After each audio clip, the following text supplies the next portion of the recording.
Mapagpalang araw po sa inyong lahat. Welcome to DJ Sean Stories. Turn on your notification bell, like and subscribe para sa crime stories araw-araw. Una sa lahat, gusto ko lang pasalamatan ang aking masugid na manonood na sina WDN619 from Bogota, Jenny Sawian from North Cotabato, Carmi Reynancia at Evelyn Toms 4326. Karamihan sa mga Pilipino ay nangarap nga ng American Dream. Marami sa atin ang nais nga magkaroon ng mas magandang buhay sa Amerika. Ang isa nga sa mga Pinoy na hindi pinalagpas ang pagkakataon na makapunta sa Amerika ay ang mag-asawang Elizabeth at Danilo Domingo. Elizabeth ay nagtapos nga sa Wagner High School na matatagpuan noon sa loob ng Clark Air Base. Ang eskwelahan na ito ay paaralan sa mga anak ng mga sundalong Amerikano. Habang ang kanyang asawa naman si Danilo ay nagsilbi sa US Navy at sila ay tumira sa Maryland. Inilarawan si Elizabeth bilang isang passionate gardener na hilig ang iba't ibang mga halaman at bulaklak. Dahil sa trabaho ni Danilo, nagpalipat-lipat sila ng iba't ibang lugar. Ang mag-asawang Elizabeth at Danilo ay nabiyaan ng 3 mga anak. Sina Anthony, David at ang only daughter nilang si Melissa. Bagamat sa Amerika lumaki ang magkakapatid, paminsan-minsan ay umuwi sila sa Pilipinas upang bisitahin ang kanilang mga kamag-anak. Ang pamilya Domingo nga ay kilala sa kanilang malalim na pananampalataya at pagiging matulungin sa isa't isa, lalo na sa panahon ng pagsubok.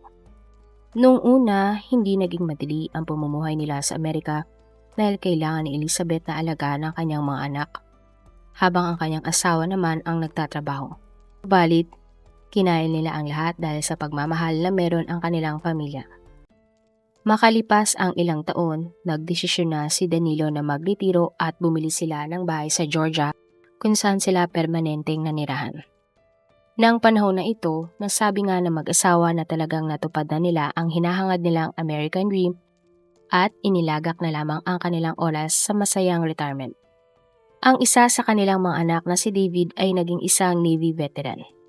At naging prinsesa naman kung ituring ang kanilang nag-iisang anak na babae na si Melissa.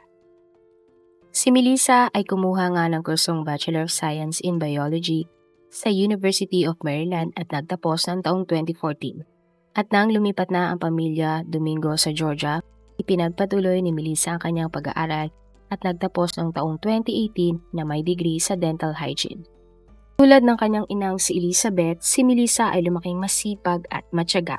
Nang nag-aaral pa lamang siya, nagtatrabaho siya bilang waitress at bartender sa mga sikat na bar tulad ng World of Beer.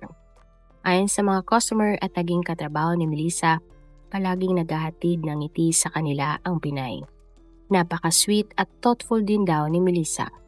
Ayon naman sa banda na regular na tumutugtog sa World of Beer, palaging kabisado ni Melissa ang kanilang mga paboritong inumin at isinusulat pa nga ng Pinay ang kanilang mga pangalan sa baso bilang personal touch sa pagsuserve sa kanila. Aktibong tao si Melissa at ng high school siya ay naglaro nga ng basketball. Sa kanya namang libreng oras, labis na kinahiligan ni Melissa ang snowboarding. Matapos graduate, si Melissa ay nagtrabaho sa Bel Air Dental Associations bilang dental hygienist. Kalaunan, ang 3 magkakapatid at anak nila Elizabeth at Danilo ay nagkaroon na ng sarili nilang pamilya at umalis na sa poder ng kanilang mga magulang. Pero hindi nila nakakalimutang bisitahin ang kanilang mga magulang. Wala ngang pagsidlan ang saya na mag-asawang Danilo at Elizabeth kapag binibisita sila ng kanilang mga pinakamamahal na apo. Subalit ng December 2017, ang pamilya Domingo ay dumanas ng matinding kalungkutan nang pumanaw ang kanilang padre de pamilya na si Danilo. Sa pagkawala ng kanilang ama, mas napadalas ang pagdalaw ng magkakapatid, dala ang mga apo ni Elizabeth. Kapag bumibisita naman si Melissa kasama ang kanyang anak sa kanyang nanay, palagi niya itong nilulutuan ng paboritong merienda nito na bilo-bilo. Sa kabuuan, masasabing tahimik at payapa nga ang buhay ng pamilya Domingo. Subalit ng September 2025, ang katahimikan na iyon ay nabasag ng isang madugong trahedya. Nagulat ang lahat nang lumabas sa balita ang tungkol sa pagkamatay ng mag-inang Melissa at Elizabeth. Ang kalunos-lunos na sinapit ng mga PhilAm na mag-ina ay dahil sa isang lalaki na kanilang pinagkatiwalaan at tinanggap ng buo sa kanilang pamilya. Ang suspect sa pumaslang sa mag-inang PhilAm na si Elizabeth at Melissa ay ang ex-husband ni Melissa. Ang lalaki ay kinilalang si Hajir, 41 years old.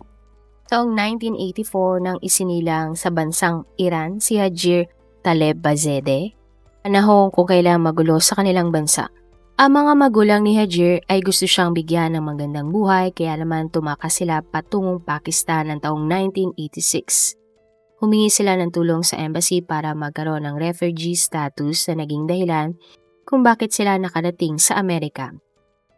High school noon si Melissa nang naging kaklase niya si Hajir.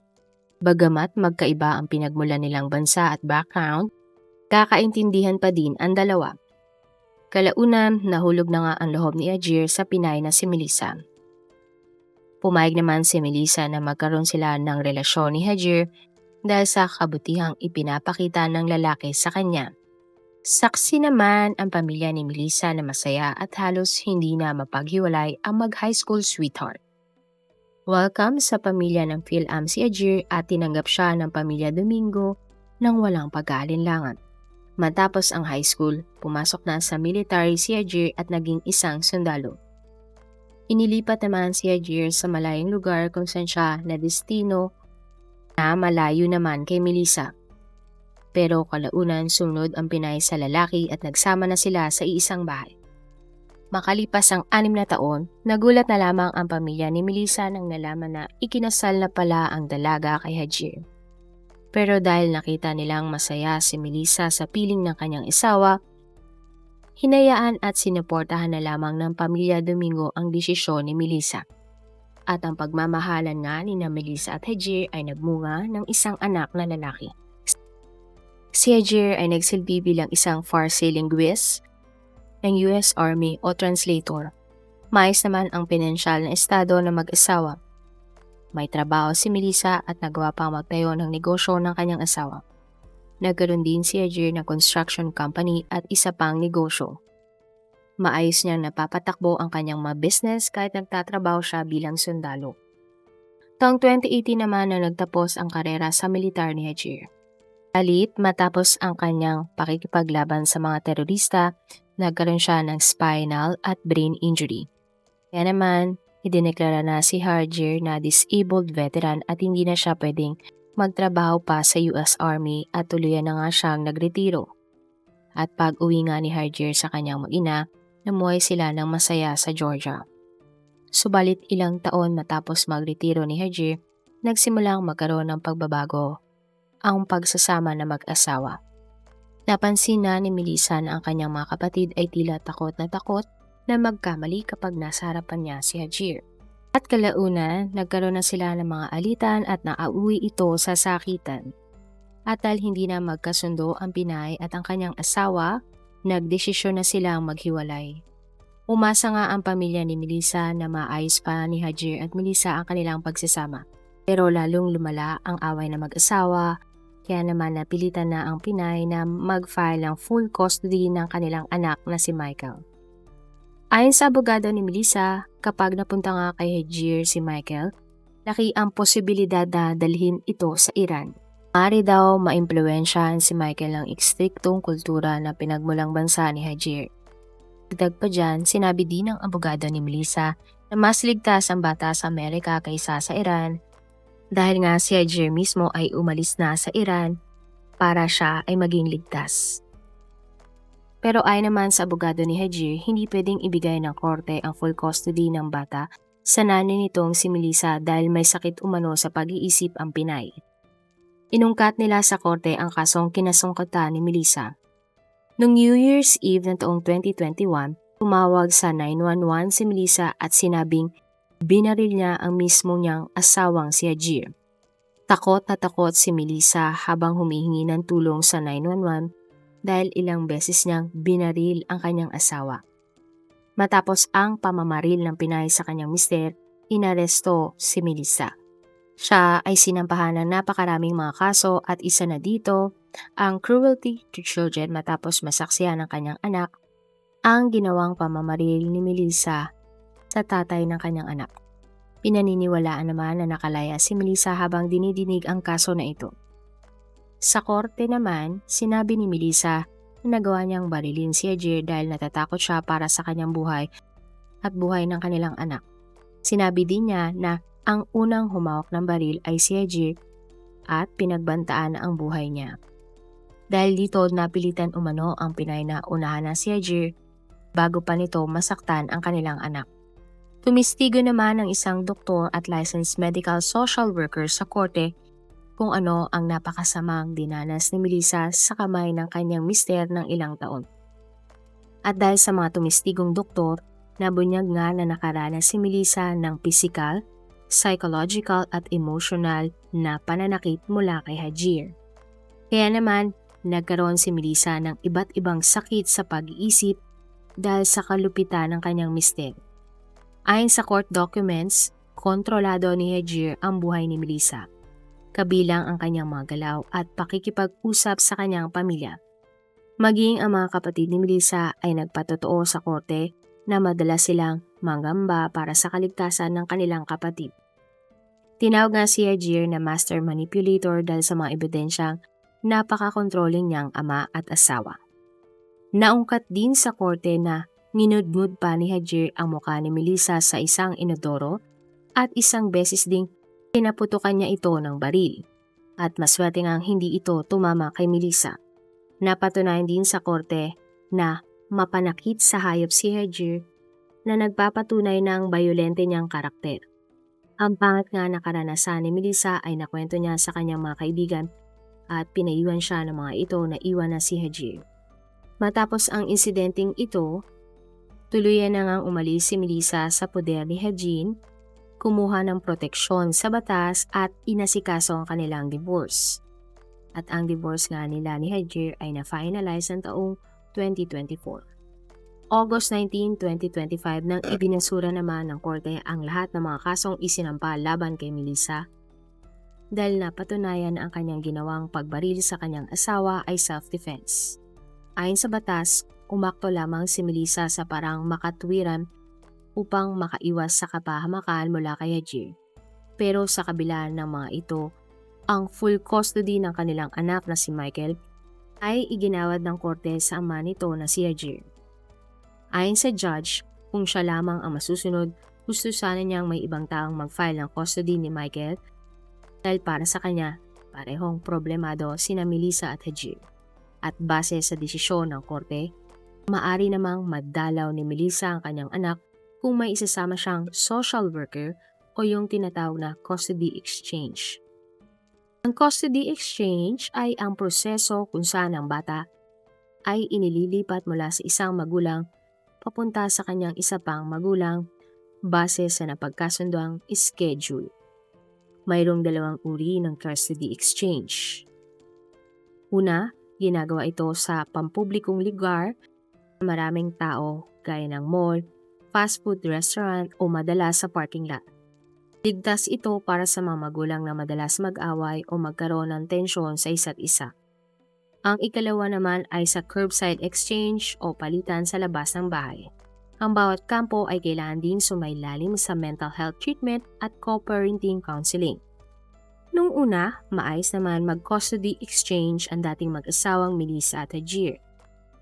Subalit kapag sila ay nakikita, hindi maiwasan ng dating mag-asawa na mag-away. Inireport ito ni Melissa sa korte pero natakot ang pamilya Domingo na manipulahin ni Hajir ang kaso. Napag-alaman kasi na si Hajir ay nagtatrabaho pa din pala bilang Farsi linguist at napakalaki nga ng kinikita nito. Bukod pa dyan ang kita niya sa kanyang mga negosyo. Dahil mas mababa ang kinikita ng Pinay na si Melissa kaysa kay Hajir, lagi niyang inaakusahan ng kanyang ex-wife. Ayon sa mga abogado ni Hajir, kaya daw gusto makuha ni Melissa ang full custody ni Michael dahil huhututan nito ng pera si Hajir sa pamamagitan ng child support, lalo na at mas malaki ang kinikita nito. Bagay na itinanggi naman ng Pinay. Inutos nga ng judge na public exchange na lamang ang gawin ni Melissa at Hajir. At base nga sa court documents, ang dating mag-asawa ay kailangang manatili sa kani-kanilang mga sasakyan. Walang dapat lumabas, bawal din silang mag-usap, at ibig sabihin kailangan lamang nilang gawin ay buksan ang pintuan ng kani-kanilang mga kotse upang makalipat ng sasakyan ang kanilang mga anak. Subalit ang matiwasay na dapat na custody exchange ng September 7, 2025 ay nauwi sa isang krimen. Bandang alas 10 ng gabi nang dumating si Melissa sakay ng kanyang kotse sa parking lot ng Best Buy kasama ang kanyang ina na si Elizabeth. Hindi naman malinaw sa reports kung nasaan nakasakay ang batang si Michael, kung sa kotse ba ng kanyang ama o sa kotse ng kanyang ina. Pero hindi sumunod si Hajar sa utos ng korte. Bigla na lamang siyang lumabas ng kotse at binaril ang kanyang ex-wife na si Melissa. Binaril din ng dating sundalo ang Pinay na si Elizabeth. Pagkatapos tumawag siya sa mga pulis at pinagmukhang pinalabas na si Melissa ang nagsimula ng lahat. Sa tawag, sinabi nga ni Hajir na takot siya ng mga oras na iyon dahil sinubukan siyang patayin ni Melissa. Kwento niya sa 911, bigla daw naglabas ng baril si Melissa. Siya ay pinaputukan nito pero nakailag daw umano si Hajir.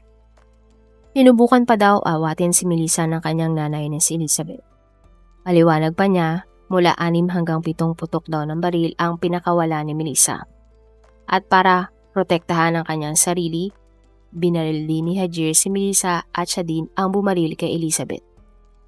At pagdating nga ng mga paramedic, isinugod pa sa ospital si Hajir dahil may pinsala ito sa kanyang ulo. Subalit ang mag-inang Pinay na sina Melissa at Elizabeth ay idineklara ng wala ng buhay. Sa kasamang palad, ang lahat ng ito ay nasaksihan ng anak ni Melissa at Hajir na si Michael. Ang kasinungalingan naman ni Hajir ay agad din nabunyag at pinaniniwala na siya ay nagsinungaling. At tingin nga ng mga otoridad, plinano talaga ni Hajir na patayin ang kanyang ex-wife. Sa isang kuha nga ng CCTV na hindi na isinapubliko, nakita na si Melissa ay nakaupo lamang sa kanyang kotse nang barilin siya ni Hajir ng isang beses. Pagkatapos, binaril din ng dating sundalo ang nanay ni Melissa na si Elizabeth na nasa parking lot din. Napag-alaman din na ang tinamong pinsala ni Hajir sa ulo ay hindi daplis mula sa bala kundi mula sa patalim. Ibig sabihin lamang nito pinagmukha niyang binaril siya ni Melissa at gumawa pa ng sugat sa kanyang ulo. Wala ang pagsidlan ang lungkot ng pamilya Domingo sa pagkawala ng mag-ina. Bumuhos ang pakikiramay sa social media mula sa mga nagmamahal kina Melissa at Elizabeth. Ayon sa pamilya at mga kaibigan ng dalawang mag-ina, sa kabila ng madilim na pinagdaanan ni Melissa, pinanatili ng Pinay ang kanyang positibong disposisyon sa buhay, ang kanyang sigla at ang pagiging mapagmahal na ina. Inalala naman si Elizabeth na inilalaan ang kanyang buhay bilang isang mapagmahal na ina at lola. Pero bukod sa pighati, matinding galit din ang nararamdaman ng mga nakakilala sa mag-ina nang lumabas ang totoong nangyari. Hustisya ang sigaw ng pamilya Domingo at ang lahat ng nakakilala sa mag-inang Melissa at Elizabeth. Marami ding mga netizen ang nag-comment na the system failed the mother and the grandson and the grandmother. Nagtanong din kung sinong judge ang nagbigay ng buong kustodiya ni Michael kay Hajir. Dahil kung kay Melissa iginawad ang full custody, baka hindi siya pinatay ni Hajir at nadamay pa ang kanyang ina dahil nga dito. Nang nakalabas naman sa ospital si Hajir, siya ay formal nang sinampahan ng 2 counts of murder. Kinasuhan din siya ng grand jury para sa hiwalay na insidente saan tinaga naman niya sa ulo ang kanyang bagong karelasyon 2 linggo bago ang pagpatay niya sa mag-inang Domingo. At November 7, 2025, nang lumabas sa video call si Hajir para hilingin ang kanyang pansamantalang kalayaan. Tinawag si Hajir na cold and calculated killer. Ayon nga sa prosecution, wala talagang awa si Hajir sa mga Pinay na sina Melissa at Elizabeth dahil pinagmukha niya pang self-defense ang nangyari kaya niya napatay ang mga ito. Sa huli, hindi naman siya pinayagan ng korte na makapagpiyansa dahil siya ay delikado sa komunidad at nanatili sa kulungan. Si Michael naman ay pansamantalang napunta sa pangangalaga ng Department of Family and Children Services. Ang kapatid ni Melissa na si David na isang Navy veteran at kasalukuyang sheriff deputy recruit sa Colorado ay agad namang inisikaso ang papeles upang legal na ampunin ang kanyang pamangkin na si Michael. Sa ngayon ay nakakulong pa din si Roger at nag-aantay ng kanyang hatol para sa pagpatay na sa PhilAm na sina Melissa at Elizabeth. Kung kayo ang tatanungin, may naging epekto kaya ang pagkakaroon ng brain at spinal injury ni Fajir kaya niya napatay ang Pilipinang si Melissa at Elizabeth? Nagkamali ba ang judge na naghatol na kay Fajir dapat mapunta ang full custody ng bata imbis na sa nanay nitong Pilipina na si Melissa? Malaking factor kaya ang pagkakamaling ito kaya nasawi ang buhay ni na Melissa at Elizabeth. Marami pong salamat sa inyong panonood. Meron ba kayong mga kwento na gusto nyong i-share sa ating mga manonood? O kung may personal po kayong kwento na gusto nyong i-feature sa ating channel, i-comment down below nyo lang ang inyong mga suggestions. Para naman po sa dagdag kalaman, i-subscribe nyo din po at i-follow ang ating iba pang YouTube channel katulad ng Tagalog Facts and Mysteries by DJ Sean at Manila Boy Wonder Philippines. Marami pong salamat sa pagsuporta nyo sa aming mga channel. God bless everyone!